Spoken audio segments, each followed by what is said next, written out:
The next thing we're going to talk about is adding in the effects to our track. Now, this normally would have been something to do earlier on when we were making the buses and making our output buses, because we already made our sends bus or our sends auxiliary where all our sends would end up going. But the reason for this, I wanted to get the tracks in first of all so you could see the grouping structure and how you would put these things in. Normally you would set your groups up according and then just drag the stems in once they're done. But it was a good idea for this course to make sure it's a bit more visual so you can see what this thing would look like as a template once it's been populated.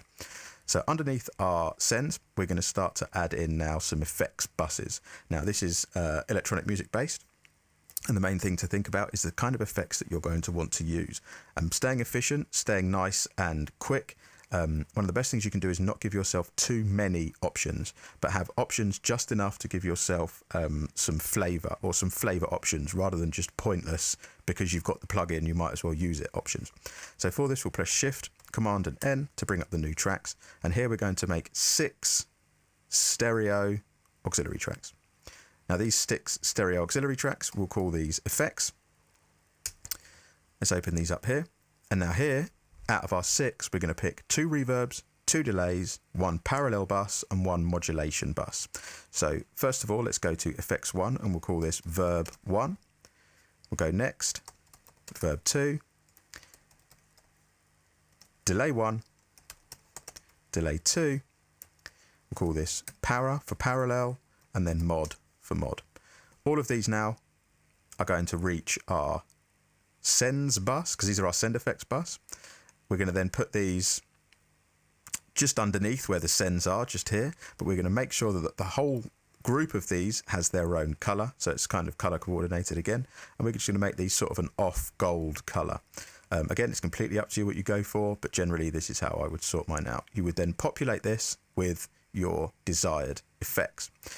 So for this, for the reason, I'm just going to pick a few different plugins for each one, just to demonstrate the importance of what these are going to be. Okay. So first of all, let's pick the reverb one. So the first reverb I'm going to pick here is by it's just a basic reverb. Okay, so just a basic plate reverb. We're going to go to Universal Audio, and I'm going to pick the EMT 140. So this is a nice basic plate reverb. So nothing too over frilly, just a basic plate reverb. So this is going to be our standard reverb to put things into space. The second reverb I'm going to choose here is something a little bit more charismatic or a little bit more out there. So we've got one that is kind of functional and another one that is more special effect. So for this one, I'm going to pick the Eventide Black Hole. This has a lot more character to it, and it fills up a lot more space and has a lot more control over its actual characteristic. So this is going to be our second reverb here, making sure that it is on full wet mix. The first delay we're going to do, instead of having different flavors, so one more functional and one more creative, we're going to have our delays different timings. So the first delay here, I'm going to pick, we'll go to our delay menu, I'm going to pick the Echo Boy Jr. This is going to be both for both of the delays here, but one of them I'm going to pick on a quarter note. It's going to be full mix up. One I'm going to pick on a quarter note with some slight delay there, slightly wide, and we're going to pick a nice clear studio tape, something nice and clear with a tiny bit of saturation from the tape. But the second one, we're going to pick some width to that. So we're going to go to the delay, Echo Boy Jr. again. Again, you can pick any delay that you like. The stock delays for most DAWs are very good.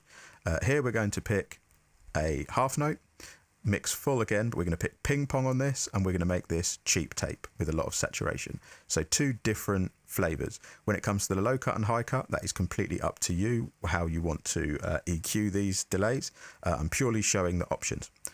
Next, parallel compression. This, I'm going to pick a compressor from Universal Audio. So I'm going to pick the 1176, which is just sort of that classic parallel compressor. So here I'm going to pick the AE from 1176. And here I'm going to push all buttons in by holding down the shift function. You can put it to the all buttons in, sort of the famous 1176 mode. It's going to be fairly fast on the input, but very fast on the release. So fairly fast on the attack, but extremely fast on the release. So you get that whooshing sound. We're going to drive it loads, and we're going to just pull back slightly on the output.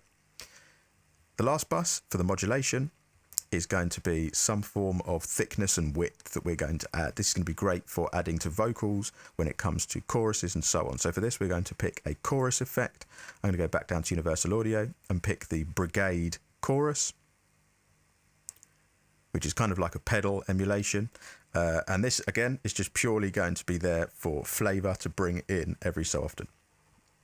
So now we have verb 1, 2, delay 1, 2, power effects, and so on. So now for the inputs of these, we're going to pick what we want these to be in terms of their bus number. So just as before, so with all of our buses selected, I hold down Shift, Option, Command, click the input, go to bus. You see I've already named these in the background on our I/O labels, our input-output labels. If I now click holding down this key command, verb 1, it will now give these verb 1, 2, delay 1, 2, New York, and modulation buses.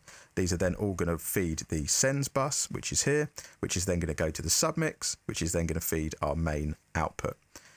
Now when I go to my mixer window, you'll see I've got my groups. I've then got all of my output possibilities here, already grouped, ready to go, each feeding subsequently down to our mix bus. And then we've got the demo track at the end. This is pretty much our template ready to go. And this is going to bring us now into understanding the top-down mix for efficiency.